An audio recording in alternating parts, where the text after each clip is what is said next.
Hello friends, welcome to my channel. আজকে আলোচনা করব বিএ থার্ড সেমিস্টারে যে ফাইনাল টিচিং থাকে, সেই ফাইনাল টিচিং আপনার টিএলএম কীভাবে বানাবেন। প্রথমেই আলোচনা করছি টিএলএম কী। টিএলএম হচ্ছে টিচিং লার্নিং মেটেরিয়াল। সেখানে আপনার চার্ট বা মডেল বানাতে পারেন। টিএলএম বানানোর কারণ হচ্ছে আপনারা যে পাঠটা পড়াবেন সেই পাঠটা যেন শিক্ষার্থীরা আরও ভালোভাবে বিস্তারিতভাবে বুঝতে পারেন, সেই জন্য আপনাদের টিএলএম বানানো। আজকে ইংলিশ টেন্সের উপর টিএলএম বানাবো। আপনাদের যে যার যেমন মেথড পেপার, সেই মেথড পেপারের উপর যে ফাইনাল টিচিং করবেন, সেখান থেকে আপনাদের একটা টিএলএম বানাতে হবে। টিএলএম আপনারা একটা আর্ট পেপারের মধ্যে বানাবেন। যেহেতু আমি ইংলিশ টেন্সের উপর বানাচ্ছি, সেই জন্য প্রথমে টেন্স লিখব।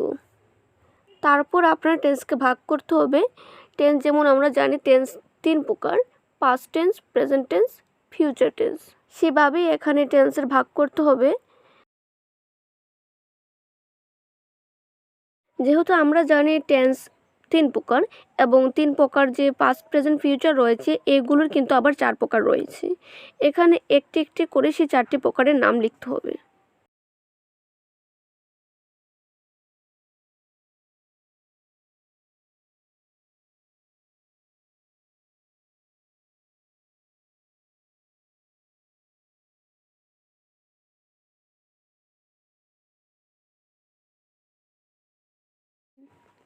যেহেতু এখানে জায়গা নেই, তাই বাকিগুলো লেখা সম্ভব হচ্ছে না। আপনারা এইভাবে পাস্ট, প্রেজেন্ট, ফিউচারের 4টি ভাগ দেখাবেন।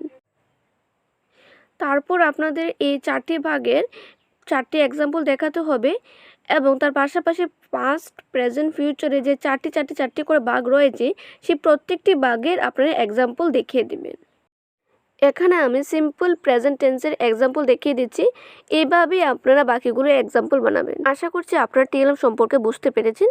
এইভাবেই আপনাদের ফাইনাল টিচিংয়ে টিএলএম বানাতে হবে।